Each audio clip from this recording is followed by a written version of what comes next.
Treinando para governar. Desafio para tudo. É um desafio para tudo. Então é um desafio físico, é um desafio mental. Eu quero ver como é que você se comporta quando a gente fala de treinamento para um presidenciável. Bora. Olá, já deu seu like? Não deixe de ajudar o canal. Perguntas assim que não podem faltar. Bolsa Família. Uma família, aquela família que eu visitei, lá em Melgaço. A mãe teve 8 filhos, 2 filhas estão grávidas com 15 anos. Essa mulher vai ter que ter Bolsa Família. Não tem o que fazer.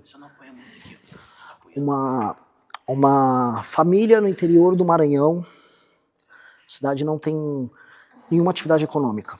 Mesma coisa, vai ter Bolsa Família. Homem, uma cidade que a cidade tem atividade econômica, 25 anos, tá no Bolsa Família. Eu vou tirar ele do Bolsa Família. Ele aparece no CRAS para pegar o Bolsa Família, eu vou instituir uma frente de trabalho, que são as frentes cidadãs. Ó, tá aqui um trampo 3 vezes por semana, vamos fazer... Encosta a cabeça aqui, ó. Vamos fazer infraestrutura das vias de entrada na cidade, energia elétrica para os bairros afastados. Contrata 4 vezes por semana, bota para trabalhar. Isso aí seria o modelo. O modelo dos Estados Unidos fez nos anos 30, quando o Roosevelt assumiu, por causa da crise de 29, empregou 3,3 milhões de pessoas. Então, o homem ou a mulher saudável, especialmente sem filhos, que estão no Bolsa Família, eu vou botar para trabalhar. Famílias, especialmente de mulheres, com crianças. Sim, aí não tem condição. Mantém. Mantém. Tem porta de saída. Tem que ter porta de saída. Qualquer plano. Agora, sendo bem sincero, para as mulheres com muitas crianças em lugares sem atividade econômica, Não tem, porque ela precisa cuidar do filho. não vai ter muito o que fazer. Só para eu perguntar mais algumas coisas para você com relação a esse problema que nós temos hoje, porque a gente sabe que a escala 6x1 era a escala que a gente usou normalmente no Brasil, agora vai ser 5x2. Nessa escala, a gente tem um benefício para o funcionário, isso eu acho fantástico, mas quem sai prejudicado é o empresário. O que você tem de manobra para poder fazer para beneficiar os dois lados? Eu acho que o funcionário não vai ser beneficiado, ele vai continuar trabalhando 6x1, simplesmente porque não é possível num país que está ficando mais pobre, que é o caso do Brasil, você diminuir as horas de trabalho e aumentar o valor pago por essa hora de trabalho. Então, o que eles estão propondo é, você recebe o mesmo valor mensal pelo seu trabalho, trabalhando menos. Ora, a demanda por trabalho no sábado vai continuar existindo, a demanda por trabalho formal vai continuar existindo, e as empresas que estão perdendo dinheiro, o juros está muito alto, os impostos estão aumentando, então a margem está menor, elas não vão ter como pagar. Então o que eles vão fazer? Eles vão jogar o trabalhador na informalidade, o cara vai ter um MEI, vai contratar, o vizinho dele, o que está acontecendo muito assim, um restaurante está contratando a carga de hora do cara para o sábado, então um restaurante está falando com o vizinho, eu contrato o seu agora, você contrata o meu aqui, e você faz um cambalacho. O que vai acontecer para o trabalhador? Ele vai trabalhar igual, em alguns lugares até mais. Então não vai haver para as pessoas o efeito que elas estão imaginando, e para as empresas vai haver um aumento de custo. Então a gente vai ficar só no pior dos mundos nisso. Então o que a gente precisa ter? Assim, a gente tinha avisado que isso ia acontecer, alguns setores já estão apresentando isso, supermercados já avisaram, ó, vou ter que mudar, vou ter que contingenciar isso. Restaurantes e bares vão sofrer demais. Os setores que não dá para fazer esse cambalacho, que é a indústria, vão perder contrato, vão jogar o custo para as pessoas, vão sair fora, como vai ter uma diminuição da competitividade, eles vão sair fora de cadeias globais de produção. Então o único caminho, a meu ver, não é nem mexer nisso aqui, que a droga já foi feita, a besteira já foi feita. É a gente criar uma legislação alternativa que permita a contratação por hora de maneira flexível, que é bom para o contratante e é bom para o contratado. Paga-se por hora, acabou. Hã? Paga-se por hora, acabou o problema. Acabou. Igual nos Estados Unidos, igual em vários lugares do mundo, o seu valor, você sabe quanto é a hora desse emprego aqui. Você vai num posto de gasolina nos Estados Unidos, está aqui, ó. É o valor por hora, a pessoa já sabe. Cara, na Suécia, meus amigos, sabem, não, eu fui trabalhar no verão no McDonald's e não sei o quê. Ele falou, eu posso... Tem a terça-feira de manhã toda aberta. Eles, então chama na terça-feira. Agora eu vou falar um pouco de esporte, Renan. Até porque, inclusive, eu já fui um atleta que recebi Bolsa Atleta de 2007, 2008 e 2009. Foram 3 anos consecutivos. Bolsa Atleta Internacional, e o valor era de R$ 1.500. E a nacional era de R$ 800 na época. conversei com um atleta que recebe a Nacional essa semana, o Maurício ainda estava comigo. Campeão brasileiro de arremesso de martelo. Isso, campeão brasileiro de arremesso de martelo, e a Nacional tá R$1.000. Então, de 2007 até 2026, você tem um aumento de R$200 aí, de reajuste dentro dessa parcela.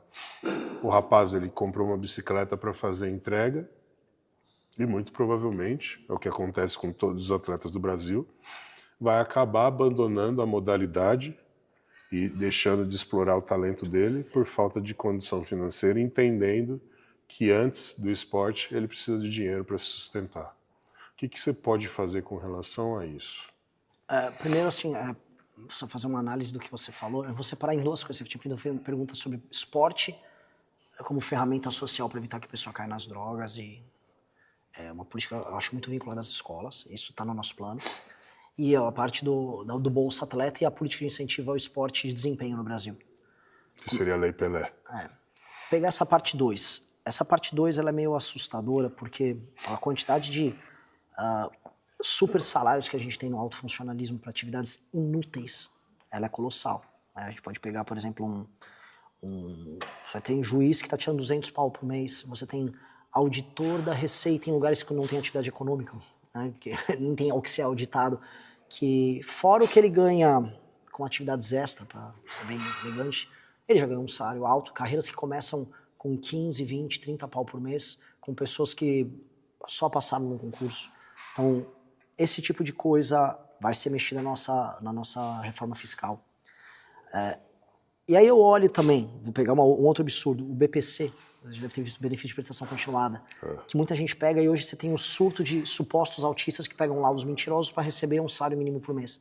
Essas pessoas recebem mais do que um Bolsa Atleta, simplesmente por fingirem que são autistas. Não é que não tem autistas que devam pegar, tem, mas tem pessoas que se passam e pegam. Ou seja, se você cortasse as fraudes, você tinha uma política de benefício ao esporte colossal aqui no Brasil. Colossal, com bolsas de um trabalho como tem nos Estados Unidos, universitário, sério. Hoje você tem universidades públicas com centros esportivos toscos. Vou dar um exemplo. A própria USP. Se o Centro Olímpico da USP fosse bem trabalhado, bem tocado, você poderia ter uma área especializada só para os atletas de alto desempenho trabalharem e funcionarem ali. Todo mundo aqui de São Paulo. Hoje não tem. Hoje você não tem uma competição, não consegue usar os próprios centros de treinamento que você tem à disposição nas universidades. Nos Estados Unidos, você dá a bolsa para o atleta, e o atleta vai para a universidade e lá ele tem todo o acompanhamento. Você vai ter uma academia dessas numa faculdade. Inclusive a faculdade até ajuda óbvio. se você é um cara que não tem boas notas devido ao extremo talento que você tem ao esporte. Exatamente. A França está fazendo isso para o futebol. A gente está vendo, por exemplo, na Copa do Mundo, a seleção francesa, no fundo, o que a Federação Francesa fez foi montar o centro de treinamento na periferia de Paris. Tem 70 jogadores da Copa, não só franceses, que todos vêm de Paris. E eles vêm de Paris porque eles vêm desses centros formadores. As periferias de São Paulo, Rio de Janeiro, Belo Horizonte, Porto Alegre, tem que ter esses super centros olímpicos federais, em lugares que outrora foram favelas e estão sendo desfavelizados, para você fazer esse acompanhamento. E toda escola tem que ter um acompanhamento esportivo. Teríamos muito mais campeões mundiais e talvez a sexta estrela. É óbvio, só que isso em absoluto não existe no Brasil. Não existe sabe o fluxo para uma carreira? Assim, o estudante ele é reconhecido na escola e é levado para a universidade. Esse ciclo no Brasil não existe. Assim, o cara, eu decidi praticar uma modalidade e seja o que Deus quiser. É americanizar o sistema de... Total. A gente não tem nem campeonato interescolas. Os Estados Unidos... estímulo ao esporte. Se eu não me engano, o futebol americano de faculdade, o college, ele movimenta mais dinheiro que o campeonato brasileiro. Recado que você deixa para todas as pessoas que estão assistindo esse vídeo? Cara, o meu recado de maneira muito clara, a gente enfrentar esse espírito da malandragem, já para pegar tudo, porque foi muita coisa que a gente discutiu aqui, e incutir uma questão de autodisciplina, parece meio maluco, porque a gente acha que no Brasil está tudo inacabado. Nós somos o país da Transamazônica, como ele falou, nós somos o país do político ladrão, nós somos o país do jeitinho, nós somos o país da favelização estrutural e mental. Nós somos um país que parece que foi fadado a dar errado. E a maior parte das pessoas que estão nos assistindo acha que é isso. Só que eu queria falar duas coisas. Tem nações, nesse instante, na África, que estavam numa pior. Eu vou falar de Ruanda. Ruanda estava numa guerra civil há 30 anos atrás, em que a pessoa tinha que escolher se você cortava a mão ou se cortava o braço dela. Hoje, Ruanda, se for em Kigali, você pode botar no Google Maps, Kigali é uma cidade mais limpa e mais arrumada do que qualquer capital brasileira, porque eles tomaram as decisões certas. Se você for agora para Botsuana, a renda per capita em Botsuana, que era um lugar hiperviolento, é maior que a do Brasil. Tô falando de lugares que estavam muito piores do que a gente. Paraguai, a gente fazia piada sobre o produto paraguaio, as empresas brasileiras estão indo para o Paraguai. O Paraguai estava num país muito decente. Então eu olho para outros lugares, os lugares estavam muito piores do que nós, eles fizeram lição de casa. Outros lugares na Ásia, Vietnã, todo mundo zoava a guerra do Vietnã. Vietnã era um país horrível, hiper pobre, tá bem mais industrializado do que o Brasil. Índia, todo mundo fazia piadas que um indiano cagava num buraco, lugar imundo. Ainda é bem imundo, mas já tem mais saneamento básico do que o Brasil. Então, o mundo está conseguindo corrigir isso. E a gente também consegue. Até os anos 90, ninguém no Brasil botava cinto de segurança para dar no carro. E era uma coisa muito incivilizada. Você batia 40 por hora, você tinha um trauma, você podia morrer. Hoje, todo mundo usa cinto de segurança, porque passou uma lei, a lei criou o hábito criou a cultura, hoje todo mundo usa cinto de segurança até atrás do carro. Passou uma lei uma vez no Brasil que proibiu as pessoas de fumarem dentro de espaços fechados. Ah, ninguém vai obedecer. Todo mundo obedeceu. A lei virou hábito, hoje uma pessoa se sente constrangida num lugar fechado de acender um cigarro, mesmo não tendo nenhuma lei mais proibindo uma casa sua.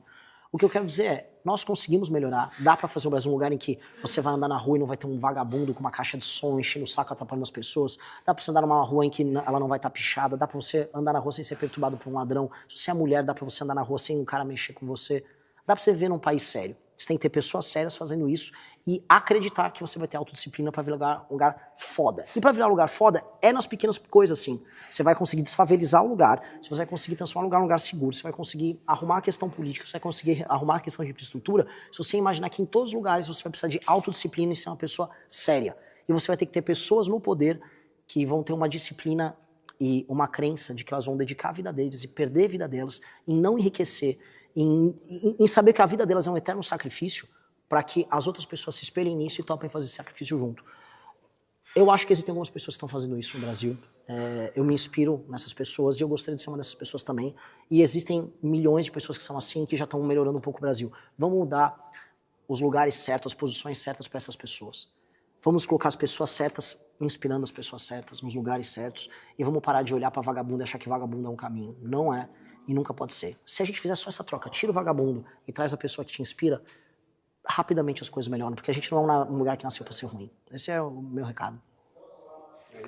Bom, galera, foi isso. Obrigado, Renan, pelo treino, pela experiência, pelas palavras. E aí, curtiu o corte? Então dá aquela ajudinha, deixa o seu like, compartilha e se inscreve no canal. Um abraço e até o próximo vídeo, porque o futuro é glorioso.